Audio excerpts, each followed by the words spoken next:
Victoria Theodore, thanks for joining us. It's my pleasure. What was the spark that lit your flame for music in the first place? Oh, that's a great question. I would say it's the toy piano I had. My mother told me I had a toy piano when I was 2 years old, and it was my absolute favorite toy. I played it all the time, and I graduated eventually to an actual piano. The other side of that coin is that my dad was a pianist as well, and so I heard him playing piano in the house, and of course I had to be like my dad. Yeah. So who were the artists that you admired, the records that you played growing up? Growing up, I listened to a lot of different music. As I said, my dad was a pianist and drummer, and he loved avant-garde music. So he listened to everything from Xenakis to Stockhausen to Cecil Taylor, also the contemporary jazz of that era, the Miles Davis, John Coltrane, Herbie Hancock, Chick Corea. So I grew up listening to all of that kind of music and learned to love just everything. And so I've been on this musical journey in my life to really explore and be welcome to music of all kinds. Yeah. So what was the first piano that you owned? The first piano that I had was a junk piano from an old a church that donated it to me. And I don't even remember the brand, but it was enough for a beginning student to get going, but it unfortunately was destroyed by humidity in a storm. And my family chipped in and bought me a Steinway, an upright Steinway Professional. And I still have it. Yeah. Yeah. What was your first professional gig? My first professional gig was when I was 14 years old, and I don't know if I should say this, but it was in a club. I was 14, I should not have been allowed, but my band was called The Strip, and we were a Prince cover band. And we did gigs around the Bay Area in clubs, even though we were basically children. Yeah. You're a music teacher as well.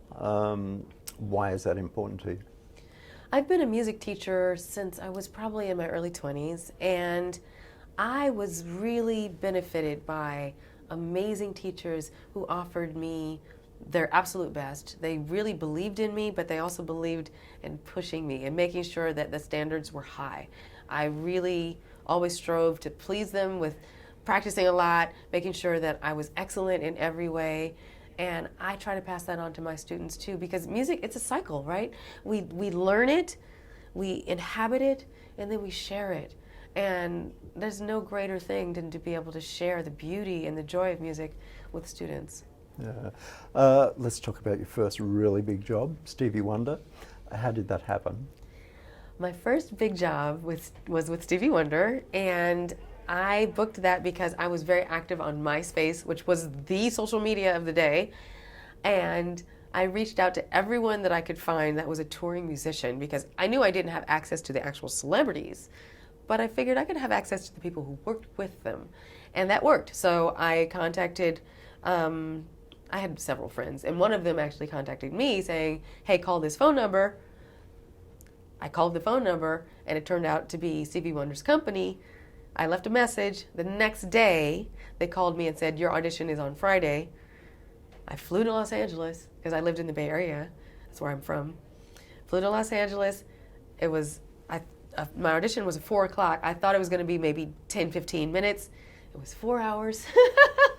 Actually longer than that. It was 4 hours until Stevie arrived, and then we went until 2 in the morning. And then my life changed. I booked the gig. Yeah. Were you a different musician at the end of those 7 years than when you started? I was absolutely a different musician. When I went into the Stevie gig, I was a working, mostly classical musician. So, you know, with classical music, we have the sheet music, we have the exact map of what the music is going to be. No improvisation, right? In this modern era, we don't improvise in classical music. And so when I got to Stevie, nothing's written down. You don't know what it's going to be. Every single show is different. So you had to learn to step into the fear, step into the improvisation, step into the not knowing, and staying on your toes at all times. And I actually learned to love that. So that you have no opportunity for ever getting bored. Yeah. Did he ever catch the band out? And you weren't ready? I'm sure it happened. I can't think of anything in this particular moment because we were all so flexible that even if it was, because very often he would choose a song that we didn't necessarily know, but we all were trained to use our ears at the highest level. So even if it was something that would throw us off initially, we would listen and we'd catch it the next round. Yeah. You went from playing with Stevie to the Arsenio Hall TV show. I did. What are some of your fun memories from that show? Oh, everything about that show was fun. First, Arsenio is such a lovely person. He's hilarious, as everyone knows, but people don't realize how wonderful a human being he is, too. He would always feature us. He'd say our names, and that's just uncommon, you know, for celebrities, but he's really wonderful. On the show, we had all kinds of guest artists. I remember playing with Billy Ray Cyrus, Miley Cyrus's dad, Earth, Wind and Fire, Gladys Knight, Prince was there, just iconic, brilliant artists, and we had the chance to participate in creating music with them. Yeah. In 2015, you released your first solo album, Grateful. What did you learn from that experience? The thing that I learned about that first album was how much I really enjoy writing and creating my own expression of music. You know, I've spent a lot of time being support for other people, and that's a wonderful thing. I'm so grateful for all of it. But I didn't realize how much I'd loved actually being the artist myself. And so that was the baby steps. That my first opportunity to get a sense of that. Yeah. Another thing you did was the Donna Summer musical. Mm-hmm. How different was that to the other jobs that you'd had? The Donna Summer musical, that was my first time doing music directing on a major show, and it's partly music and it's partly administrative. So the administrative side, that was completely new for me, and I didn't realize how much work it is. The music directors that are out there, they are hardworking. It is a hard job, but you also have the satisfaction of being able to create music and to have the music curated to what your highest vision is. And so I really enjoyed, and that gave me the definite bug for Broadway and theater as well. Yeah. The next job was with an artist named Beyonce. Yeah. How did that happen? Beyonce happened, actually Beyonce was before the Donna Summer musical, but Beyonce happened because someone sent me an email message saying, I get wonderful people who let me know about things. So I got an email message saying, a major artist, they didn't say who it was, is looking for a keyboard player and to submit a bunch of different performances on video. So they wanted scales, they wanted a jazz tune, they wanted a classical, they just wanted a range of musical styles.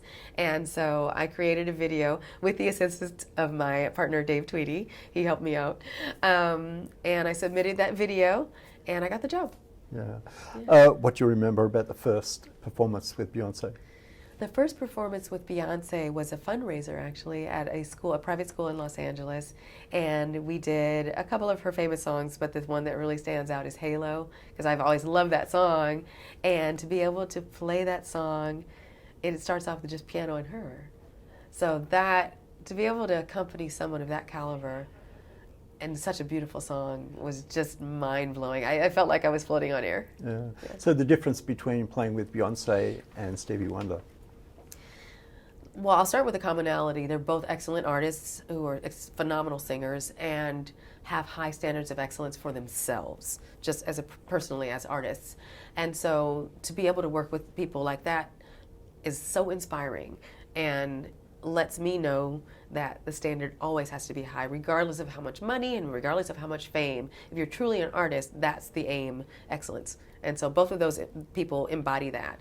The differences are that Stevie, he likes his show to be different every single time. And he's a jammer. Like, we'll get to sound check, and most of the time in sound check it has nothing to do with what we're going to do in performance. It's just him playing, because he loves to play keys.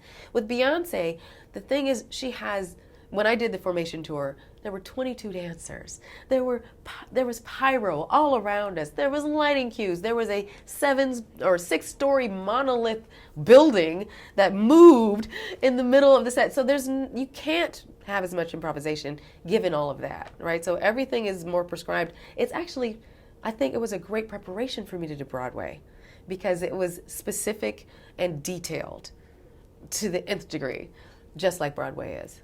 Yeah. The Kobe Bryant Memorial, tell me about that day. Oh man, that was such a hard day because we all grew up here in the United States knowing Kobe as this brilliant athlete and humanitarian, and the way that he passed away, and it happened right before the pandemic, so it was really emotionally like one thing after another. So it was very much a somber moment, but also a moment of celebration of his life. And so playing with Beyonce and with that orchestra and just being surrounded by not just celebrities, but 60,000 fans, it was a really touching moment. Yeah. Did Beyonce speak to the band before the performance? Well, generally before a performance, she'll say a prayer. And so from what I recall, that's what happened. Yeah. Another job that you did was on the Oscar-winning movie CODA. Right. Tell me about that, what you did and Sure. the experience.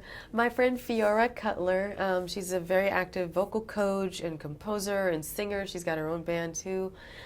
She connected me with Marius de Vries, who was the composer of that film, and they had called me in to come and play piano. And I didn't realize, but you get when I get called to do sessions, I never necessarily know where it's going to end up. So I did the session. It was fun. Those guys were fantastic. We had a great day. It wasn't until almost a year and a half later I realized it was CODA. And then I went and watched the film and sobbed because it's so beautiful. And then it won the Oscar. So it was the sort of thing, it was a wonderful surprise that's what happened. So tell me about your gear journey throughout your career.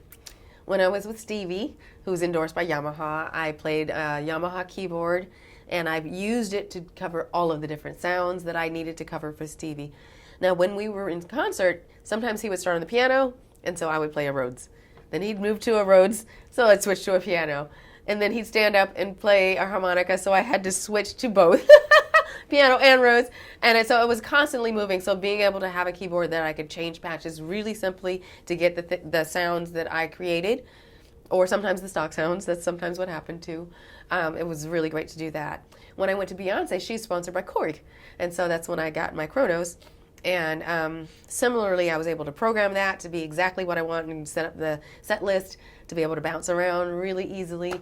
And now I've been working with Dexibell, an Italian company, Proel, that's the parent company, and the Dexibell keyboard is similarly beautiful. It's more of a piano, and so I use it for any kind of piano sounds that I want to create. Yeah. How do you feel, you're a classical pianist, how do you feel about technology in music? I love it. I was actually a programmer when I was a young girl. I started programming when I was 11, so I've always been a techie. I've always been interested in the tech world too, and I love the fact that you can have these keyboards that can emulate all kinds of sounds, that you can incorporate sampling into your sounds, you can create multiple layers of your sounds, and it's so liberating to be able to do that. Yeah. Currently you have a project called EnSPirits with your partner Dave Tweedie. Yes. Tell me about how that came about. That came about in 2019 because we were invited by Proel to go and perform at their distributor conference in Italy.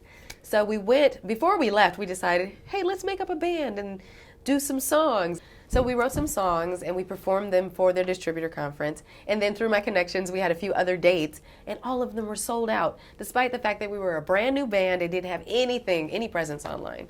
So then we were getting ready to do a tour of our music because we had an album done. 2020 happened. So we put a pause on everything. We performed every day online, on Facebook, Instagram, Twitter, just all the platforms that we could find. 100 days in a row, we performed a request show that was viewed by people around the world. We figured, let's go ahead and finish the album, but wait and release it once the world is open again. So we've started that. We've got 2 songs online now, 2 more coming, and then we have a tour in June in Europe. Yeah. You've done so much, Victoria. Well, what's left on the bucket list? Ooh, well, I'm working on 2 musicals. One of them about MARIAN Anderson, another one called Co-Founders that's actually tech-based. It's rooted in the city of Oakland and the intersection between Oakland and Silicon Valley. Working on EnSPirits and just looking forward to doing, I actually did some acting. I did the movie Tick, Tick, Boom with Lin-Manuel Miranda. I'm also in the movie Reno 9/11, Search for QAnon, where I'm the steel drum player with Pink. So just having a great time doing all manner of things. Yeah. What are you most proud of? I'm most proud of EnSPirits. I think the music is really great. Dave is an amazing partner and such a great musician. And we really complement each other really well. And I'm looking forward to sharing our songs with the world. Yes. Victoria Theodore, thanks for joining us. Thank you, Greg.